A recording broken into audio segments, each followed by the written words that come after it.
on a la dérivée partielle de u par rapport à x plus b sur a. Voilà, dérivée partielle de u par rapport à y égale à 0.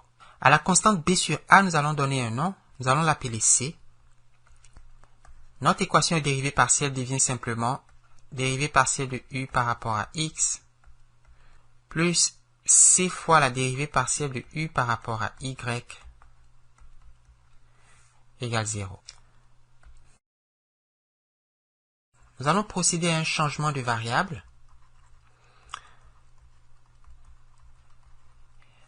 Et les nouvelles variables, nous allons les appeler s et t, et que les anciennes variables sont x et y. Alors la variable s est une combinaison linéaire des variables x et y. On va écrire s égale à alpha 1 x plus alpha 2 y. Et t égale à alpha 3 x plus. Nous allons maintenant calculer la dérivée partielle de u par rapport à x dans le système des variables s et t et la dérivée partielle de u par rapport à y dans le nouveau système. Donc, que vaut la dérivée partielle de u par rapport à x? Nous savons que c'est la dérivée partielle de u par rapport à s multipliée par la dérivée de s par rapport à x plus la dérivée de u par rapport à t multipliée par la dérivée de t par rapport à x. Alors la dérivée de u par rapport à s, nous allons l'écrire us. La dérivée de s par rapport à x, c'est alpha 1. Donc on a ici alpha 1. La dérivée de u par rapport à t, nous la notons ut. Et la dérivée de t par rapport à x, c'est alpha 3. N'est-ce pas? Donc ux, c'est alpha 1 us plus alpha 3 ut. De même, uy, us fois la dérivée de s par rapport à y, c'est alpha 2. Et puis ut fois la dérivée de t par rapport à y, c'est alpha 4. L'équation de dérivée partielle nous dit la dérivée partielle de u par rapport à x plus c fois la dérivée partielle de u par rapport à y égale 0. Alors nous avons ux et nous avons uy. Nous allons remplacer l'expression de ux et uy dans l'équation de dérivée partielle. Donc on a alpha 1 us plus alpha 3 ut plus c fois alpha 2 us plus c fois alpha 4 ut et tout ceci égale à 0. Alors nous allons séparer ces équations, mettre d'un côté les termes qui dépendent de us et puis de l'autre les termes qui dépendent de ut. Alors pour us on a alpha 1 plus c fois alpha 2 et pour ut on a alpha 3 plus c fois alpha 4. Maintenant nous allons faire la chose suivante. Nous allons choisir les paramètres alpha 1, alpha 2, alpha 3 et alpha 4 de telle sorte que l'un des termes de cette équation soit nul, disparaisse.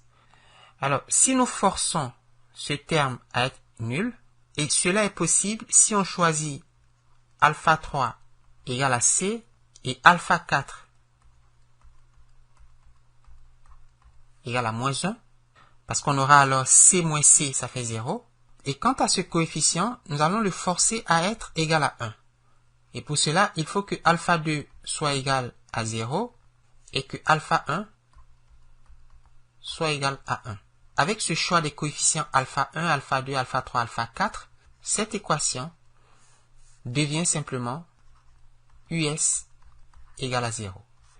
Alors il faut penser que u dépend des variables s et t. Dire que us égale à 0, c'est comme dire que la dérivée partielle de u par rapport à s égale à 0. Et pour résoudre cette équation, il faut simplement intégrer des deux côtés. Prends l'intégrale par rapport à s, c'est égal à l'intégrale de 0 ts, donc, ce qui nous donne u de ts égale à 0 plus une constante d'intégration et qui dépend de la variable t, puisqu'on a traité t comme une constante. Donc, plus g de t. Donc, on a u de ts égale à g de t. Eh bien, nous avons dit que t, c'est alpha 3x plus alpha 4y. T égale à alpha 3x plus alpha 4y. Or, alpha 3, c'est c, et alpha 4, c'est moins 1. On a cx, alpha 4, c'est moins 1, moins y. De sorte que la solution est u de xy égale g de t, c'est-à-dire g de cx moins y. Dans la mesure où g est une fonction quelconque, on peut tout aussi bien prendre la fonction h de x égale à g de moins x et dire aussi que toutes les fonctions de la forme g de moins cx plus y, c'est-à-dire y moins cx, sont aussi des solutions de cette équation. Et par exemple, u de xy égale à cosinus de cx moins y est une solution de l'équation aux dérivées partielles. U de xy égale à racine carrée de y moins cx est aussi une solution. Alors, vous voyez que j'ai écrit y moins cx et non cx moins y. Mais c'est parce que je prends la fonction g de x comme la racine carrée de moins x. Et puis j'ai aussi cx moins y au carré. C'est une solution.